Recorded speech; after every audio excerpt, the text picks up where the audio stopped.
A graça e a paz de nosso Senhor Jesus seja com todos vocês. O Senhor Jesus, em Mateus capítulo 22, verso 29, ele diz: Vós errais não conhecendo as Escrituras nem o poder de Deus. Em João capítulo 5, verso 39 e 40, ele diz: Examinais as Escrituras porque cuidais ter nelas a vida eterna e não quereis vir a mim?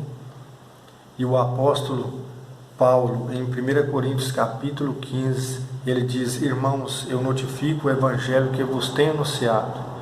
Por ele sereis salvos, se o retiverdes da maneira que vos tenho anunciado. Então podemos ver, meus irmãos, que muitas pessoas erram, porque não conhecem as Escrituras e nem o poder de Deus. Outras examinam as Escrituras, conhecem o caminho, mas não querem aceitar a Cristo como seu Senhor e Salvador. E outras ainda receberam o Evangelho, mas estão vivendo um Evangelho que não foi conforme aquele Evangelho anunciado por Cristo e seus apóstolos. Ou seja, são pessoas que estão sendo enganadas por igrejas que têm falsas doutrinas e que iludem a cabeça do povo, enganando-os com falsas doutrinas e falsas crenças, e assim essas pessoas elas não conseguem permanecer ou entender o Evangelho da verdade para a sua salvação. Então, meus queridos irmãos, a palavra de Deus, ela nos chama a atenção para entendermos um assunto de suma importância para a nossa salvação. Pois há um só mediador, ao contrário do que vemos na religião, em que se foi colocado vários mediadores. E nós vemos aqui em 1 Timóteo, no capítulo 2, verso 5, que a palavra de Deus está dizendo: há um só Deus e um só mediador entre Deus e os homens, Jesus Cristo, homem, que se deu em resgate por todos. Este é o testemunho dado nos tempos estabelecidos. Então compreenda aqui, Paulo, sob a ação do Espírito Santo, ele está revelando que há um único Deus. Veja que aqui é colocado o monoteísmo hebraico. Em Deuteronômio capítulo 6, ouve, ó Israel, o Senhor nosso Deus é o único Deus. Então há um só Deus e um só mediador entre Deus e os homens, Jesus Cristo, homem. Ou seja, por que Jesus Cristo ele adquiriu esse direito de ser o mediador entre Deus e os homens? Porque ele só é o mediador? Porque ele se deu em resgate por nós. Ou seja, nos tempos estabelecidos por Deus, ele sendo Deus, ou seja, Cristo sendo Deus, ele deixa os céus e vem a este mundo e toma a carne humana. Sendo ele homem, ele sentiu as mesmas coisas que sentimos. Ele carregou o peso do pecado e ele pagou o preço do pecado. Ou seja, mesmo ele não tendo pecado, ele morreu pelos nossos pecados. Então ele é o mediador, porque ele se deu em resgate por nós. Ele se fez homem e ele morreu pelos nossos pecados. É o que a palavra está dizendo aqui. Há um só mediador entre Deus e os homens, Jesus Cristo, o homem, que se deu em resgate por todos. Veja o que diz aqui também em Hebreus no capítulo 2. Veja o que a palavra de Deus está dizendo aqui. Nós vemos que aqui a palavra ela nos leva a entender de uma maneira mais profunda. Hebreus 2, verso 14. Uma vez que os filhos têm em comum a carne e o sangue, por isso também ele participou da mesma condição, a fim de destruir pela morte o dominador da morte, isto é, o diabo, e libertar os que passaram toda a vida em estado de servidão pelo temor da morte. Pois não veio ele ocupar-se com os anjos, mas sim com a descendência de Abraão, e convinha por isso que em tudo se tornasse semelhante aos irmãos, para ser, em relação a Deus, sumo sacerdote misericordioso e fiel, para expiar assim os pecados do povo, pois tendo eles mesmo passado pela prova, é capaz de socorrer os que são provados. Glória a Deus. Veja, aqui a palavra está dizendo que, tendo os filhos em comum carne e sangue, ele tomou a mesma condição. Ou seja, Deus, ele escolheu Maria dentre todas as mulheres daquele tempo, e Jesus nasceu neste mundo sob a ação do Espírito Santo, e ele se fez carne. Em João capítulo 1 diz: e o Verbo se fez carne e habitou entre nós. E por que ele se fez carne? Para participar da mesma condição que nós. Nós somos carne e sangue. Então ele tomou a mesma condição. Ele foi provado em tudo para que ele pudesse compadecer por nós em todas as nossas fraquezas. Porque ele mesmo foi provado. Ele somente não participou da prática do pecado, mas ele carregou o peso do pecado. E nós vemos claramente isso aqui em Hebreus 2, verso 14 a 19. E você vê aqui também em Hebreus 10, verso 19, veja o que diz: sendo assim, irmãos, temos toda a liberdade de entrar no santuário pelo sangue de Jesus. Veja, nós temos toda a liberdade de entrar no santuário celestial, e pelo sangue de Jesus. Nele temos um caminho novo e vivo, que ele mesmo inaugurou através do véu, que quer dizer através da sua humanidade. Por isso Paulo revela na Escritura um só mediador, Jesus Cristo, homem, ou seja, através da humanidade de Cristo e através do seu sangue que foi derramado pelos nossos pecados, nós podemos entrar no santuário celestial por meio do sangue de Cristo. Então ele é o único mediador, não há outro mediador. Ou seja, nós podemos entender que Maria não é nossa mediadora. E por quê? Ela não se deu em resgate por nós. Ela era uma serva de Deus, uma pessoa que foi instrumento de Deus, mas ela não era divina.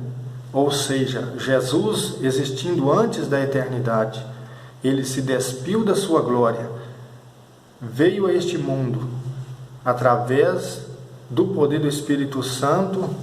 Ele foi gerado e ele nasceu, se fez carne, se fez homem, participou das mesmas coisas que nós, para poder ser o nosso mediador. E nós vemos que nenhuma outra pessoa, nenhum apóstolo, os que são chamados santos, tem essa função. Ou seja, o que nós temos que entender é que cada um tem uma função diante de Deus, e é Deus quem decide isso. Maria foi chamada serva de Deus para trazer Jesus ao mundo. Pedro foi chamado para ser apóstolo. Ele morreu pelo testemunho da palavra de Deus, mas o seu sangue não foi derramado pela expiação dos pecados de ninguém. É isso que temos que entender. Paulo foi decapitado, mas ele não deu a sua vida em resgate de nenhum de nós, porque isso é exclusivamente de Cristo. Somente ele se deu em resgate pela vida de toda a humanidade. E é isso que vemos claramente aqui na primeira carta do apóstolo João, no capítulo 2, que diz assim: meus filhinhos, isto vos escrevo para que não pequeis, mas se alguém pecar, temos um advogado junto do Pai, Jesus Cristo, o justo. Ele é a vítima de expiação pelos nossos pecados, e não somente pelos nossos, mas também pelos de todo mundo. E é nisto que conhecemos o amor de Deus, que não fomos nós que amamos Ele, mas Ele que nos amou primeiro e enviou seu Filho Jesus para ser expiação pelos nossos pecados. Veja bem, meus irmãos, Jesus é o único advogado. E por que Ele é o único advogado? Porque Ele é o único justo. Veja bem o que a palavra está dizendo. Ele é a vítima de expiação pelos nossos pecados.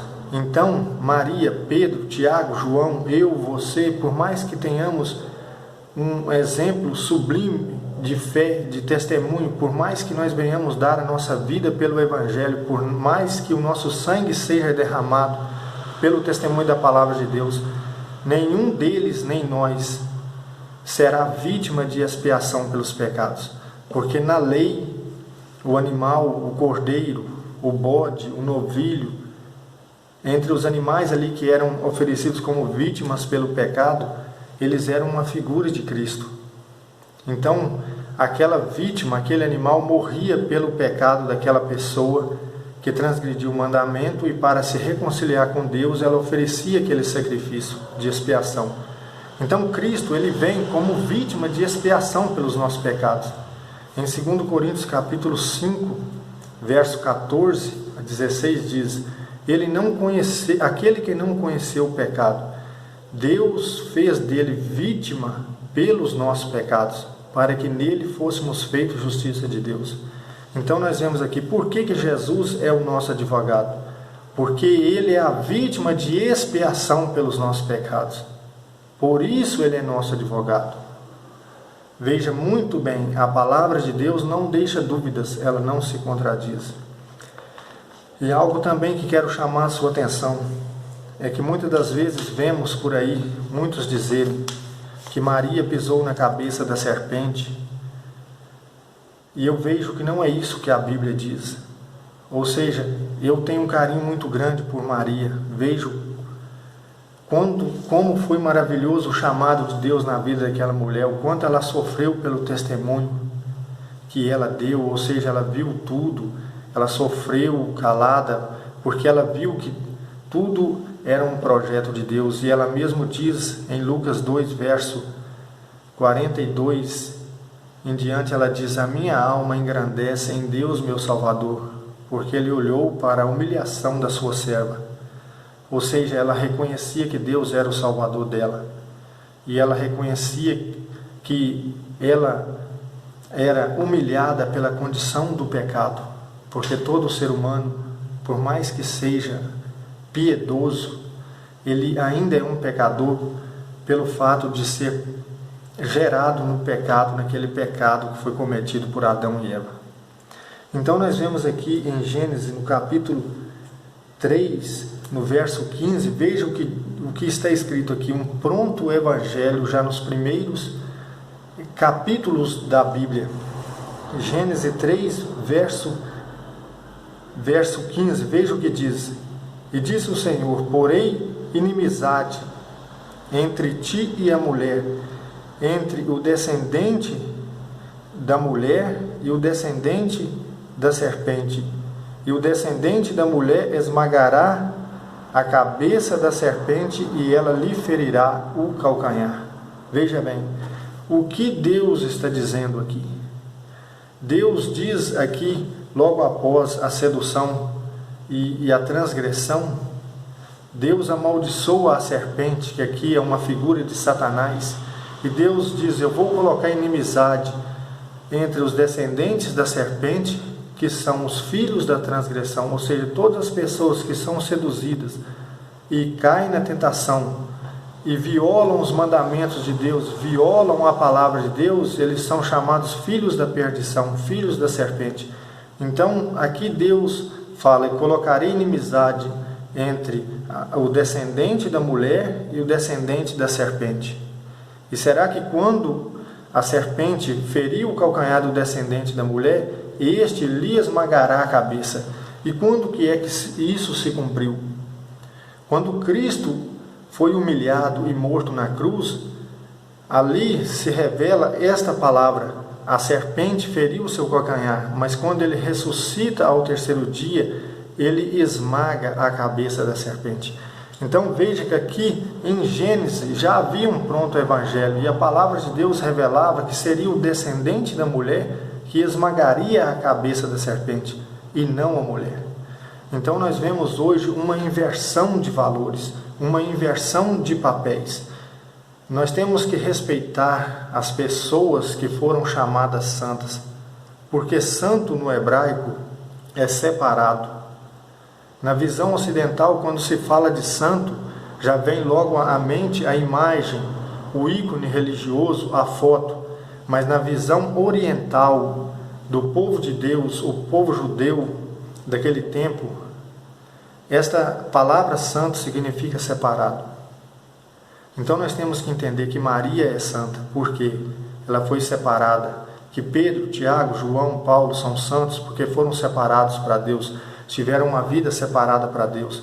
Da mesma forma que eu, você e todos aqueles que se entregarem a Cristo, que aceitarem a Cristo como seu Senhor e Salvador e pautarem a sua vida em prol do Evangelho, no testemunho da palavra de Deus, são santos também, porque a palavra de Deus diz: sede santos, porque eu, vosso Deus, sou santo.